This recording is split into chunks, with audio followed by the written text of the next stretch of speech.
orang yang menyalibkannya Yahudi, begitu Pak? Iya, betul.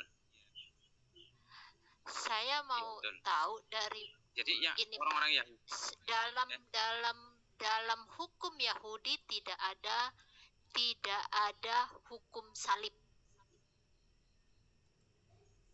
Nggak ada. Jadi kenapa Al-Quran mengatakan yang membunuh adalah orang Yahudi?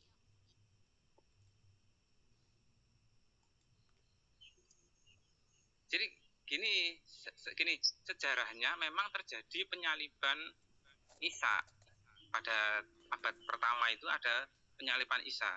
Cuma yang menjadi, ya itu kan urusan keimanan ya, urusan keimanan aja. Memang terjadi penyaliban, tapi orang Islam tidak percaya bahwa yang disalib itu adalah Isa, tapi orang yang diserupakan Tuhan menjadi Isa. Dan pelakunya itu ini kita bicara orang-orang Yahudi. Bicara sejarah Pak. Kita bicara sejarah Pak. Orang Yahudi tidak memiliki hukum salib. Kenapa sampai sekarang, dari dulu sampai sekarang, sejak Yakub sampai sekarang tidak ada hukum salib di dalam hukumnya Yahudi? Kenapa Allah Subhanahu wa Ta'ala mengatakan Yahudi membunuh?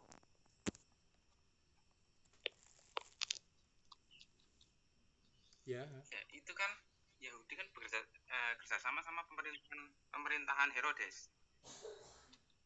Bapak dapat sejarahnya dari mana Pak? Itu yang penting Pak. Pak dapat sejarahnya dari mana? Gini, hilang suaranya ya? Iya, Ibu hilang. Saya membaca sejarah penyaliban seseorang pada pada abad pertama. Ada 3 orang itu, salah satunya itu adalah Isa. Adalah Isa.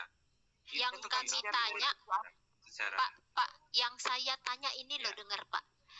Mengapa Allah mengatakan orang Israel membunuh Isa, padahal orang Israel tidak punya hukum yang namanya salib? Berarti di situ ada kesalahan informasi Pak. Orang Israel tidak memiliki hukum salib. Jadi pasti orang Israel tidak membunuh Isa. Lalu kenapa Allah membuat narasi orang Yahudi membunuh Isa? Ya, ini saja. Kalau kita melihat film Isa versi Nasrani, itu kan memang sekongkolnya Yahudi dengan pemerintahan Herodes, Bani Israel. Tidak bisa Pak. Bapak tidak bisa mengandalkan Alkitab untuk menjelaskan penjelasan Allah Pak. Kenapa saya bilang? Ketika yang jelas begini, ketika Bapak gini loh Pak, kita masih di satu poin loh Pak. Di sini Allah mengatakan orang Yahudi membunuh Isa dengan menyalib. Tetapi dari zaman Israel mulai ada, Yakub dan anak-anaknya sampai saat ini tidak ada hukum salib dalam orang Israel. Berarti itu salah. Ya. Lalu kenapa Allah mengatakan cerita seperti itu? Iya.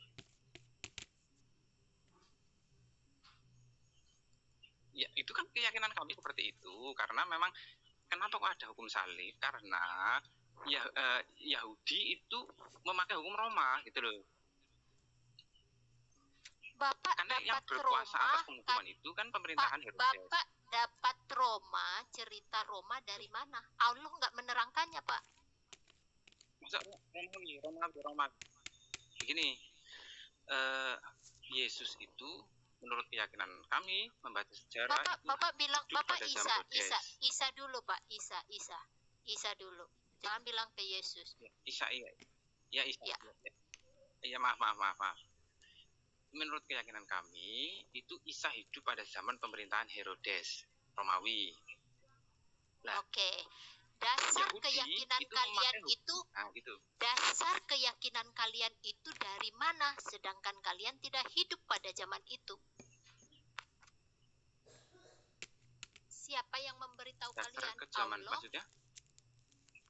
Siapa yang kalian kan bilang, "Nah, iman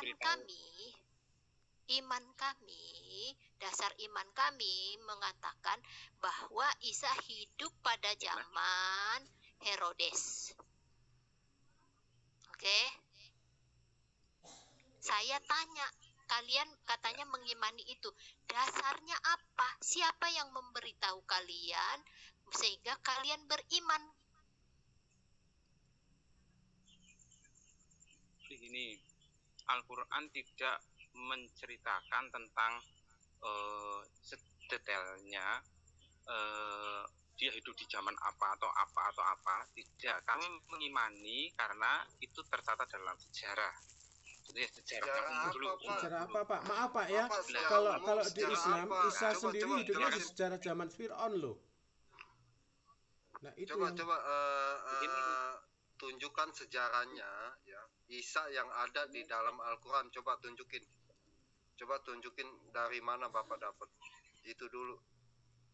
Dari mana Bapak dapat ya sejarah Isa yang ada di dalam Al-Quran? Mana sejarahnya, kasih tunjuk sama saya.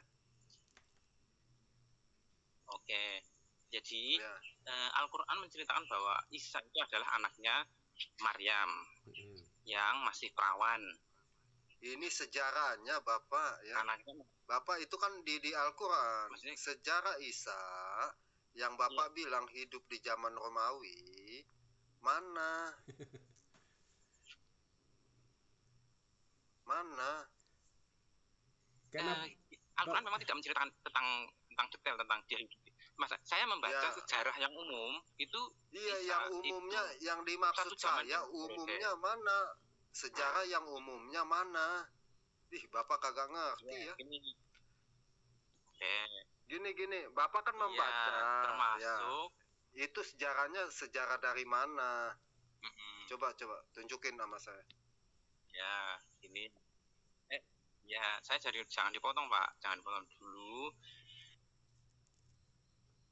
Itu sejarah yang umum saya baca, itu satu sama dengan Herodes. Herodes pun termaktub dalam Perjanjian Baru. Aduh, si Bapak ngerti nggak sih sama saya? Bukan, Bapak tadi ini saya kasih tahu Bapak satu, Pak. Saya kasih garisnya kepada Bapak ya. Menurut Allahnya Bapak, ada kitab Injil yang diturunkan kepada Isa. Kalau yang Bapak tadi sebutkan itu, yang Bapak mau rujuk, itu bukan Injil yang gedebuk dari langit dikasih ke Isa, tetapi itu kesaksian murid-muridnya Tuhan Yesus. Jadi Bapak kalau membuat sebagai literasi Bapak, dasarnya Bapak harus temukan Injil yang diturunkan itu.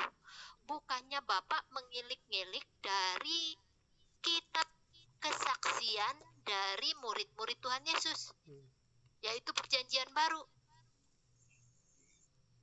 Kalau Bapak mengambil dari kitab perjanjian yang milik kami itu yang ditulis berdasarkan kesaksian oleh para rasul, artinya Bapak sudah mengingkari kitab yang gedebuk dari langit yang diturunkan kepada Isa. Itu loh Pak. Jadi Bapak harus berhati-hati ketika mengambil literasinya dari mana.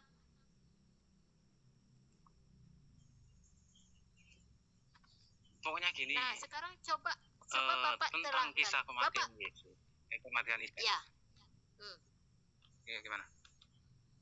Jadi gini Pak, ketika Bapak membawa ini argumentasi Bapak. Gini, Bapak harus kuat dari literasi yang kalian miliki. Kalau ke kami itu Bapak udah menginjak-injak keyakinan Bapak yang mengatakan Injil turun dari langit. Karena Bapak mengambil kitab yang tidak turun dari langit. Mengerti nggak bagian itu, Pak? Nah, sekarang Bapak konsisten lah pada kitab Bapak. Silakan. Dari mana Bapak mendapat? Tadi saya sudah bilang tentang. Ya, tentang apa Pak? Silakan. Iya, saya kan tadi sudah bilang. Al-Quran hanya menjelaskan tentang kematian Yesus. Tentang kematian Isa itu hanya menjelaskan bahwa Isa itu tidak dibunuh, tapi diserupakan, tidak disalib, tidak dibunuh dengan salib, melainkan diserupakan. Sudah, itu saja sebenarnya. Nah, kemudian kita mencari literasi lain sebagai pribadi, Ya, saya kasih tahu Bapak gini. Ya. Ketika Bapak mencari literasi Bapak, harus Bapak ingat kitab Bapak mengatakan literasi yang kalian percaya adalah Injil yang turun dari langit kepada Isa. Bukan yang ditulis oleh rasul-rasul. Itu satu. Yang kedua, Pak, ketika Bapak bicara tentang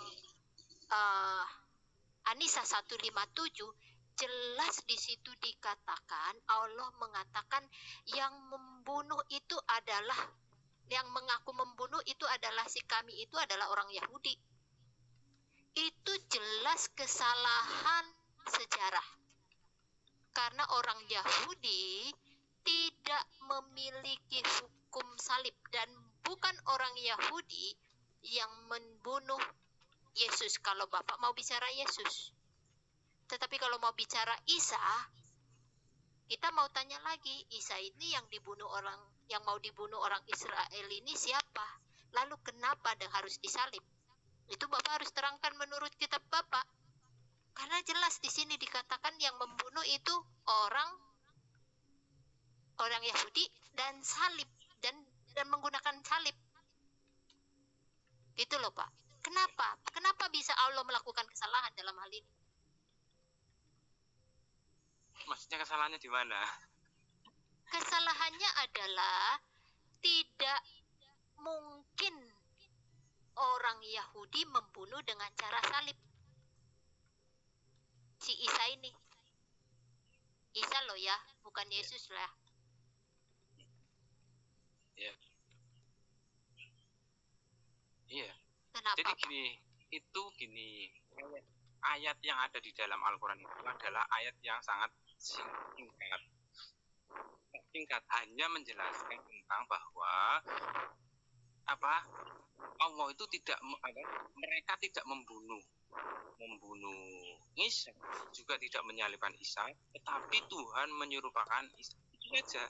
Adapun cara membunuhnya dengan tangan siapa, Al-Quran tidak menjelaskan itu. Loh, kami di situ siapa? Maka kami di situ kan orang Yahudi. Sungguh kami telah membunuh Isa. Siapa itu kaminya? Gini, kami itu di situ Allah loh. Kalau di dalam Al-Quran itu Allah. Wa ma qatalu wa ma salabu itu. Kami itu yang membunuh itu yang mengaku sungguh kami telah membunuh Isa Al-Masih itu Allah kaminya. Bukan. Ayatnya begini. Saya terjemah, saya Arabnya dulu ya. Wa ma qataluhu wa ma salabuhu walakin subbihalahum. Mereka tidak membunuhnya, maksudnya Isa, juga tidak menyalibnya, maksudnya Isa, walakin subbihalahum, tetapi kami menyerupakan kepada mereka gitu. Oke, ayatnya begitu, ayatnya wa ma qataluhu. Oke, mereka tidak membunuh. Ya. Oke, kalau ini agak beda terjemahannya ya. Soalnya di sini dikatakan dan karena ucapan mereka, itu bahasanya Pak di sini. Iya betul. Nah, dan karena ucapan mereka. sesungguhnya kami telah membunuh Isa Al-Masih. Sama nggak dengan terjemahan dipilih Bapak? Oh, itu ayat sebelumnya. Ayat yang tadi saya baca itu sebelumnya. 157 yang kita bahas, Pak. 157. 157 dan 158 itu satu frame, Mbak. Itu satu iya, frame. Kita masih di 157, Pak.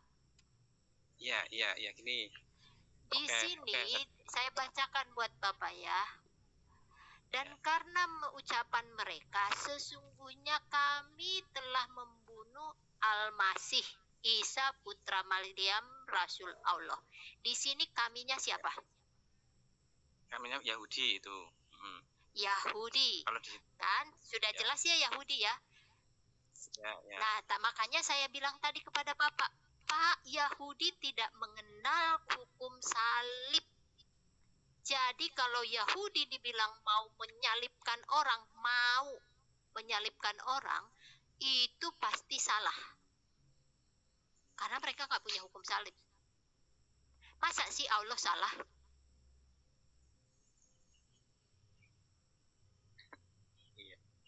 Ya. Karena ini kata-kata dari Allah. Tapi saya paham maksudnya banyak ini, saya paham.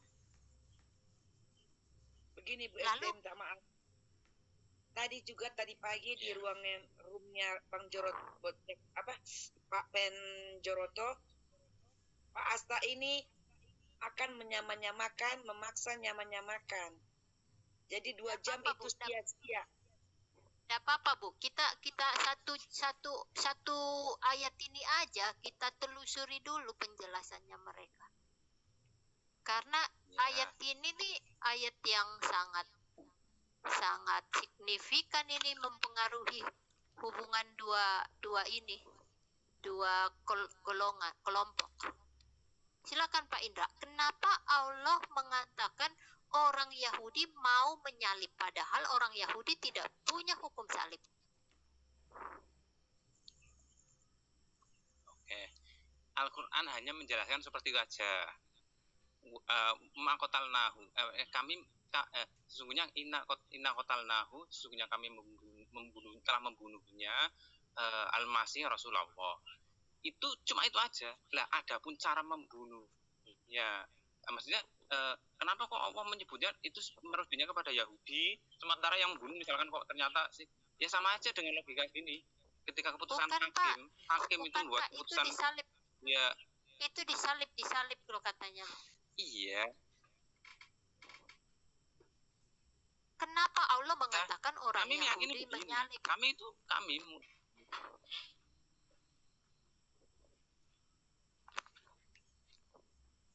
kalau di Inna Qatalna tidak ada kata salib. Yang salib itu ayat berikutnya. Yang ayat itu 57 tidak ada kata salib.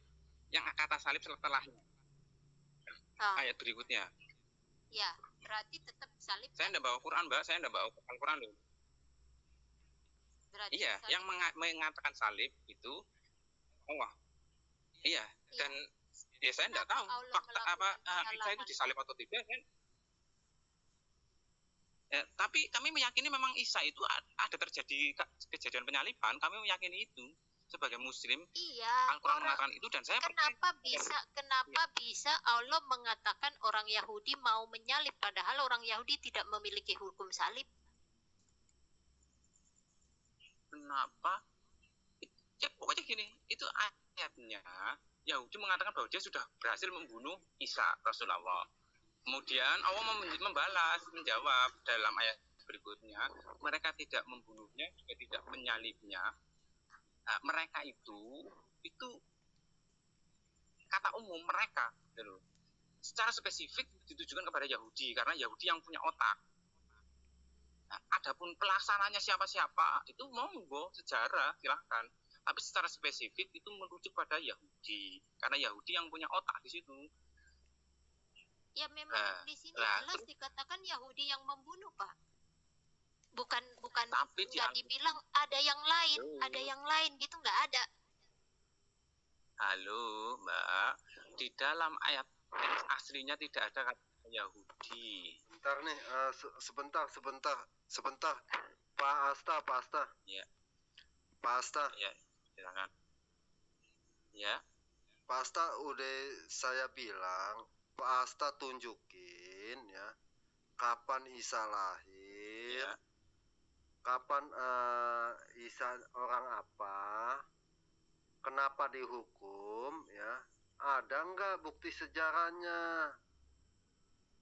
Coba tunjukin. Tadi kan Pak Asta bilang, oh ada, saya tunjukin deh sejarahnya. Nah, sejarah mana? Coba tunjukin saya. Jadi jangan bolak-balik. Ini kalau Al-Quran ya. Kalau di Al-Quran, itu tidak menyebutkan tanggal. Ya, silakan. Silakan, Pak. Silakan, Pak. Di Al-Quran itu tidak pernah menunjukkan tanggal waktu Isa itu lahir, itu nggak ada. Saya tidak tanya bulan itu. Apa ada kejadian apa itu tidak ada. Saya kagak tanya itu. Maksudnya tadi kan dibilang Pak Asta kan yakin nih ya Isa pernah hidup ya. Iya. Betul nggak? Ya. Artinya ada nggak tadi Pak Asta baca katanya oh ada dong sejarahnya kok hidup tahun sekian. Nah itu sejarahnya sejarah apa? Itu dia poinnya. Coba tunjukin sejarahnya di mana. Oh. Ayo coba tunjukin ke saya. Gini, mohon maaf ya. Iya. Tadi saya sempat maksudnya gini, selain saya membaca Al-Quran, saya juga membaca referensi-referensi lain gitu loh. Lah yang itu referensi lain. Kalau di Al-Quran sendiri tidak ada penjelasan detail tentang muter-muter. Maksud saya referensinya mana dah? Mana referensi mana? Itu ya, coba tunjukin. Saya baca di Wikipedia. Wikipedia tentang Isa nanti ada muncul. Wikipedia. Iya, si Bapak Wikipedia dapat dari mana, Pak? Bapak harus tahu juga dong. Ya, itu kan pengetahuan umum. Saya tidak terlalu detail untuk harus mencari-cari itu dapat dari mana. Oh, saya kasih tahu Bapak. Saya kasih tahu Bapak. Itu Wikipedia itu mengambil dari dengerin. Wikipedia itu pasti mengambil dari Alkitabnya orang Kristen. Tapi catat, Pak, menurut Allah, Injil itu diturunkan. Jadi ketika Bapak ngambil referensi dari lain, jangan juga Bapak menginjak-injak yang dikatakan oleh kitab Bapak. Yang harus Bapak percayai kan harus Injil yang dari diturunkan. Sebentar lagi saya lanjutin ya. Artinya sebelum ada Wikipedia, Bapak tidak mengenal Isa di dalam sejarah, betul? Betul. Artinya dengerin nih Pak ya, dengerin ya. Artinya sebelum Pak dengerin Pak. Ya dengerin ya. Artinya sebelum ada Wikipedia, Bapak tidak tahu sejarahnya tentang Isa, betul atau tidak?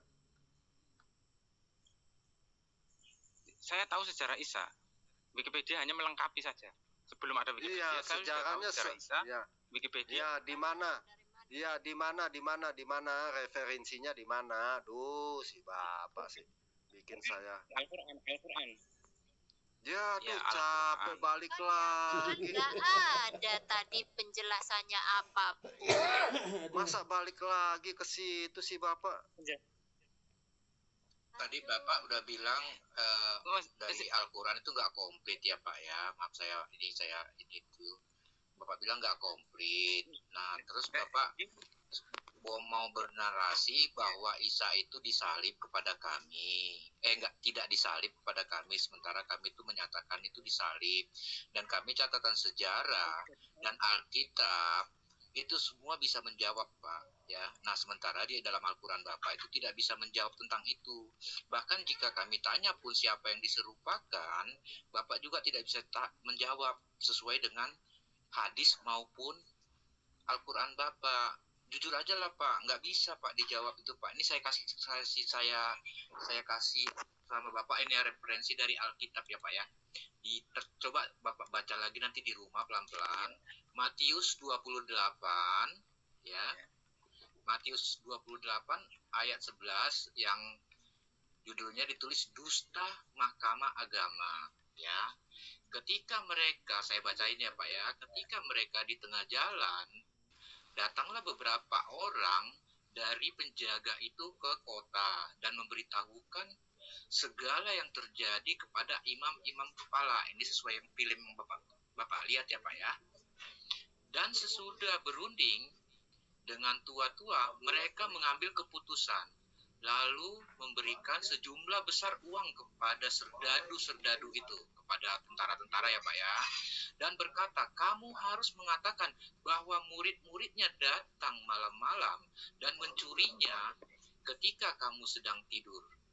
Dan apabila hal ini kedengaran oleh wali negeri, kami akan berbicara dengan dia, sehingga kamu tidak beroleh kesulitan apa-apa.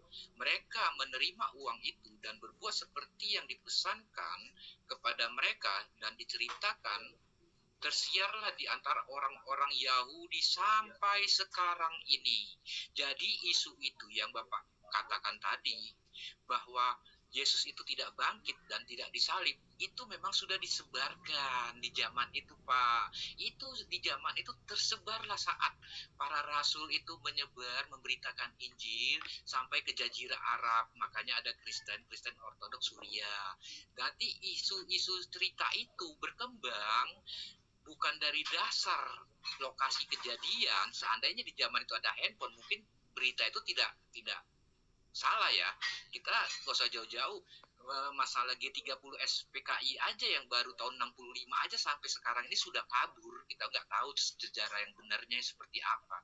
Nah, jadi berdasarkan dari ayat yang tertulis di dalam kitab ini sudah menyatakan bahwa kematian Yesus dan kebangkitannya sudah disebarkan, itu tidak terjadi berdasarkan ayat ini. Kenapa alasan itu diambil para Mahkamah Agung Yahudi saat itu? Karena mereka satu alasannya sebagai jajahan Romawi, agar tidak ada terjadi pemberontakan oleh orang Yahudi terhadap orang Romawi. Karena di salib Yesus ditulis, inilah raja orang Yahudi dalam 3 bahasa, ya, itu dasarnya, ya. Nah, jadi alasan kedua, menolak kemesiasan, keilahian Yesus dengan kebangkitannya, ya. Nah, silakan ditambahkan teman-teman. Jadi gini Pak, dari saya sih, saran saya gini Pak, Pak Asta ya, daripada Bapak mengilik-ngilik dari Alkitab orang lain, lebih baik Bapak baca kitabnya Bapak sendiri Pak. Contoh nih Pak, dari imamnya Bapak, Imam Ibnu Jarir At-Tabari, di dalam tafsirnya untuk menjelaskan An-Nisa 157 ini, Imam At-Tabari mengatakan, saya bacakan buat Bapak ya, biar Bapak mengenali siapa Isa yang Bapak percayai itu. Ibnu Hunaid menceritakan kepada kami, ia berkata, Salama menceritakan kepada kami dari Ibnu Ishak, ia berkata, seorang raja Bani Israel mengirim pasukannya untuk membunuh Isa. Dikatakan raja itu bernama Daud.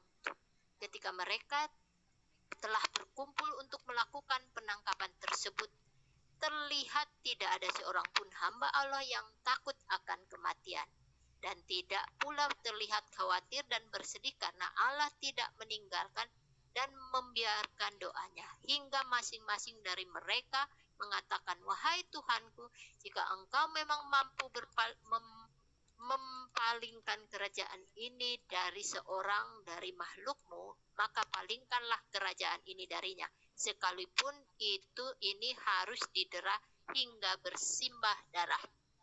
Ya. Lalu pasukan yang dikirim untuk membunuh Isa itu memaksa masuk ke dalam rumah untuk menangkap Isa dan sahabat-sahabat beliau. Mereka yang tinggal di dalam rumah berjumlah 13 orang berikut Isa. Ya, di sini dikatakan ya. Jadi Pak, supaya Bapak tahu, menurut kitab imam-imamnya Bapak, Isa itu hidup pada zaman Raja Daud.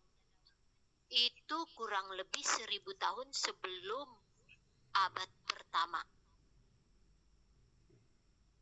Nah, itu yang Bapak harus kenali dari kitab Bapak, daripada Bapak ngintip-ngintip ke kitab orang lain yang kalian tidak percaya. Lebih baik Bapak baca kitab-kitab Bapak. Jelas di sini dikatakan seorang raja Bani Israel mengirim pasukan untuk membunuh Isa. Dikatakan raja itu bernama Daud. Jadi 1000 tahun sebelum Yesus. Jadi belum ada Raja Herodes, Pak.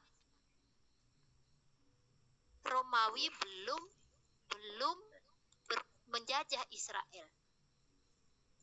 Nah, disitulah Bapak harus coba cermati Allah itu ceritanya apa?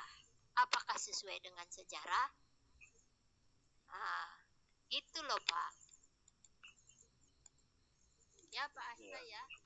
Apa Gini, Bapak baru tahu ini? Ya, gini nanti di zaman Daud. Nanti saya jelas ya. dong. Nanti Bapak baca ya. Ini Bapak baca di At-Tabari.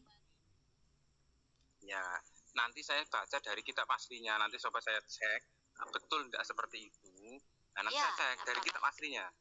Kan enggak? Ya. Tafsir Anisa 157 ya, Pak. Iya. Saya tunjukin Bapak supaya Bapak percaya dulu ya. Bahwa saya itu baca loh, Pak. Ya, ini tafsir itu kan Imam Tobari, ada Imam Ibnu Katsir, ada Baghawi, ada Jalaluddin Suyuti, itu orang-orang bisa benar bisa salah. Tapi kembali ke Al-Qur'annya sendiri itu teksnya seperti itu. Justru Pak, jadi itu Al-Quran tidak menjawab apa-apa. Tadi saya udah bertanya panjang lebar. Teman-teman juga makanya gini. Maksudnya gini nih. Ada jawaban, Pak. Nah, gini. Pertanyaannya gini, spesifik pertanyaannya diulangi, nanti saya jawab spesifik juga. Pertanyaannya, Pak, kenapa Allah mengatakan orang? Ya, tadi saya sudah menjawab yang itu. Itulah yang kami yakini dan Al-Quran hanya saya cuman ngasih tahu Bapak bahwa itu kalau ada orang yang mengatakan orang Yahudi menyalib orang, itu salah, Pak. Saya ngasih tahu Bapak seperti itu bertentangan dengan sejarah. Lalu saya tunjukkan ke Bapak harus menelusuri siapa Isanya kalian itu. Saya kasih tadi buktinya satu, bahwa Isanya kalian itu hidup pada zaman Raja Daud. 1000 tahun sebelum abad pertama. Nah, disitulah Pak, ada kekeliruan yang harus Bapak telusuri. Kenapa sampai Allah melakukan kekeliruan? Oke, gini, saya cek dulu ya. Saya cek dulu yang menyatakan itu zaman Raja Daud itu kan Imam Tobari, bukan Allah ya, Imam Tobari. Kemudian kalau di Al-Quran sendiri itu Isa itu anaknya Imron, keponakannya Zakaria. Zakaria itu ayahnya Yahya atau Yohanes Pembaptis. Yahya itu jauh dengan Yakub, dengan ponakannya Musa. Ponakannya Zakaria. Musa kan? Siapa? Yahya. Iya, ponakannya Musa sama Harun juga kan? Bukan, beda, itu beda. Loh, kan Maryam saudaranya Harun. Ya, itu kan anak Imron. Itu berarti mbaknya salah membaca ayat aslinya di surat Maryam. Itu benar kok. Coba dibuka surat Maryam. Maria binti Imron saudara Harun. Gini, ayatnya yang dituduhkan itu bunyinya begini, Mbak. Ya ukhta Harun makana abu imra'atau wa makanat ummuki baghiyah. Hei saudara Harun, ibumu itu bukan seorang pesundal. Bapakmu juga bukan orang yang melampaui batas. Hei saudara Harun itu yang mengatakan orang-orang Bani Israel ketika dia mendengar kabar Maryam hamil. Saudara Harun apa bukan? Saudara Harun apa bukan?